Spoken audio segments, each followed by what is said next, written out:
Hey everybody, Pete here. Yeah, I just finished up my first year on keto, and combining that with my backpacking was quite a difference in the menu, which I had before keto and then after. So I just wanted to let you know after a year what I thought of it, how it's working out for me. Everybody's going to have a different reaction to something like this, so I just thought I'd give you my story, and maybe you can think about it if you want to do it yourself. So back in January 23, just a little over a year ago, I saw a video about what sugar does to your body, and my wife and I, we made an instantaneous decision to get off sugar, and took it one step further because sugar and carbohydrates basically the same thing. So we knocked those two things out and found out we were actually doing a keto diet. So it was interesting at first. We did the intermittent fasting, and still on that to this day. We'd eat at lunch, nothing in the morning. We'd eat a lunch around noon, and then dinner at 6 p.m., and then 18 hours with no eating. So it was an 18-hour and 6-hour intermittent meals. For me, the weight for both of us, the weight just started falling off. I was pushing 240, bouncing between 240, 235, and I started this, and it was immediately 2-3 pounds a week. Anyway, 10 pounds a month. That's pretty close to the average. So for the first 3 months, I was down to 200 pounds, and I was really happy about that. One of the things they tell you is you're not going to feel hungry once your body switches into ketosis and starts burning fat.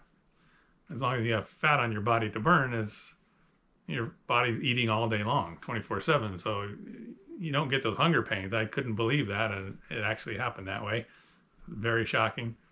The other thing I really had a hard time believing was that I wasn't going to run out of energy. I'm a long-time cyclist. I mostly endurance cycling, doing centuries, 100-milers or more. Big ride I'd done 6 times as a death ride up in Northern California, by Lake Tahoe. And you just got to keep shoveling sugar and carbs in your mouth all the whole time, 12, 13 hours. Otherwise, you're going to run out of energy and bonk or hit the wall, as they say.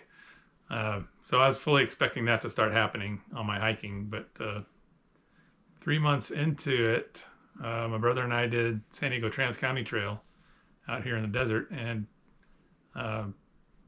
we were doing 8 miles a day, averaging. One day we did 16 miles, and then the day after the 16, we did a almost 4,000-foot climb day.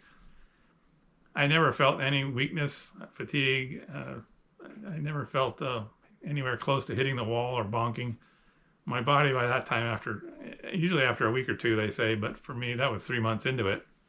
So I was fully in ketosis, and my body was burning fat as efficiently, if not better, than it used to burn carbohydrates. So I didn't feel any drawbacks at all from being on a fat-based diet rather than a sugar and carb-based diet. So what did my menu look like? Well, here's a look at what my menu looked like for a several multi-day trip before keto. And you can see in there it's all carbs, all sugar. And it's pastas and energy bars, power bars, Cliff bars, Go Macro bars. I mean, they're all just carbs, carbs, carbs.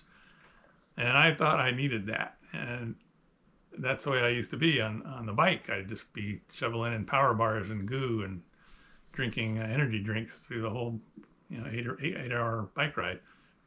Well, on keto, here's what my keto menu looks like. And you can see there's almost 0 carbs. It's pretty darn close to 0. It might be between 5 and 10 grams of carbs a day. But no carbs and no sugar.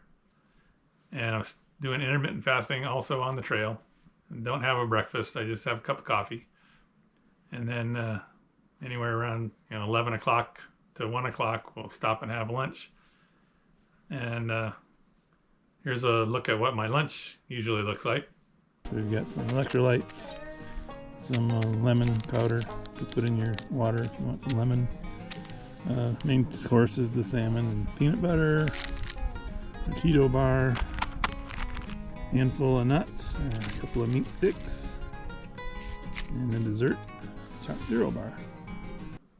So then after lunch, we'll go on for another several hours or whatever to get to camp. And then even if we get to camp early, I still stuck with that intermittent fasting. And I wouldn't eat dinner until 6 p.m. And then here's a look at what my dinner menu looks like. Now this is a whole day's worth of food there, but I'm zooming in on dinner here. That's my veggies and hamburger meat. That's my keto bar. Then we get some more trail mix. That's just the cheese bar. That's like a cracker. And here electrolytes and some lemon powder for the water. And finish it off with a little chocolate for dessert. And then I've kind of changed it up a little bit since then. Sometimes I'll go stoveless for dinner. I'll have the meat sticks and the cheese sticks or the cheese puffs and tuna or albacore or salmon packet. That's pretty much my story. The big takeaways were, no, I did not feel hungry at first. Maybe for the first half a week to a week until my body fully went into ketosis. And then I never felt hungry, ever, until 4 or 5 months later when I started to ease off a little bit because I was getting down to my ideal weight. And my body went out of ketosis. I'd start to feel hungry in between meals. So I'd have to have a little willpower not to eat, but it's not that bad. Second takeaway was there was no loss of energy. I did not experience fatigue on long hiking days, heavy backpack, climbing, almost 4,000 feet of climbing that one day. I didn't feel weakness. I didn't have to slow down. Just kept my normal pace. I couldn't tell the difference between before and after keto. That was a big takeaway for me. And the other one is keeping the weight off. I used to be really heavy, 235, 240, sometimes even more than that, believe it. And then I'd want to do a big bike ride coming up in a few months. I knew I had to lose 15, 20, 30 pounds. So I'd get on the bike and just ride my butt off and use my exercise to burn off the weight. Well, I tell you, that is the hard way. It takes 2, 3, 4 weeks before you see the first weight loss if you're doing it strictly by exercise. That's for me anyway. I'd be 240 and I want to get down to 215 or something for a bike ride, and I just start riding my butt off. 4 or 5 hours some days, weekends 8 hours, and I could feel myself building some muscle mass, so I was probably losing some fat at the same time, but the scale didn't show any difference until 3 or 4 weeks in. And then it would show a couple pounds drop, and then after that it would start dropping a pound a week or something. With keto, it just melts off, and there's no effort. It's just changing the menu, and there's so many good foods that you can still eat on keto. I eat pizza, but just scrape off the top. Don't eat the crust. Everything on the top is pretty much keto, unless there's a sauce in there that's got a lot of sugar in it or something, but gotta be careful of that. But just don't eat the crust. And it sounds icky to some people, but try it. You won't even tell the difference. You won't know the crust isn't there because all the flavor is in the ingredients.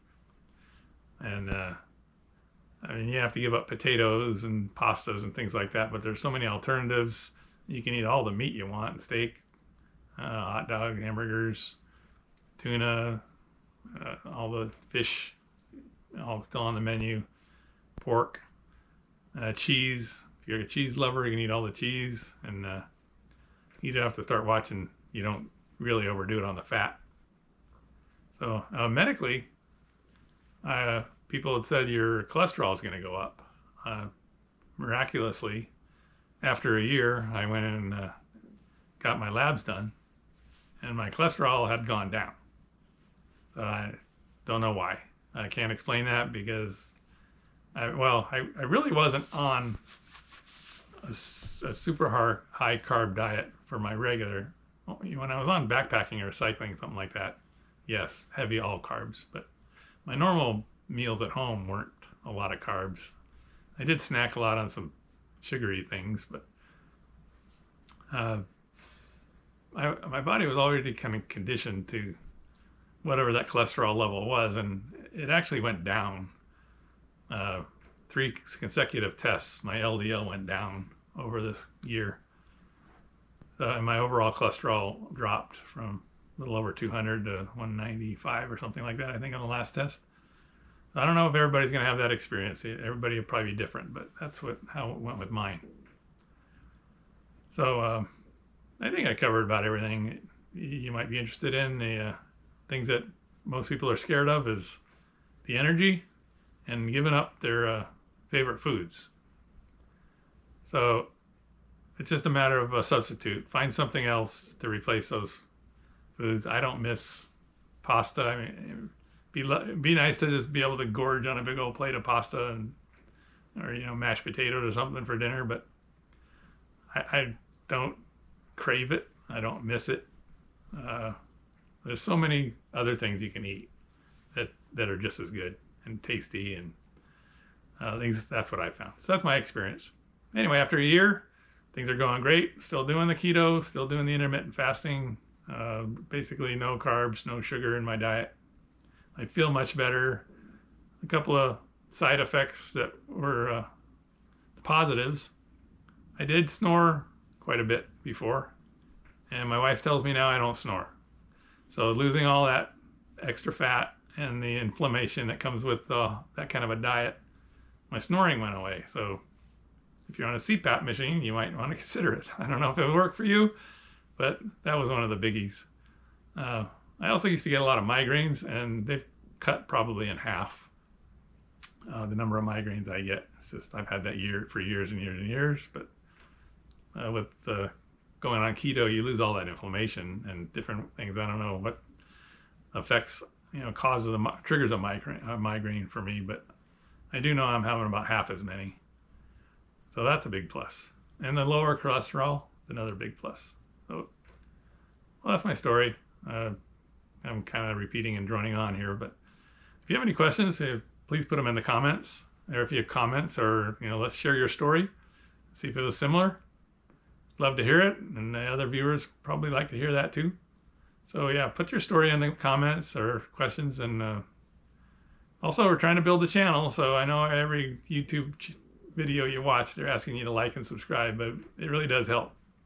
The way YouTube puts your content out there in front of people is based on how viewers interact with your video. So a like, a subscribe, a comment, things like that, they really boost your exposure to get your videos out there, and more people can see them and learn from them or enjoy them. All right. I hope this is helpful. And again, thanks for watching, and come back and see us, and we'll see you next time. All right. Thanks.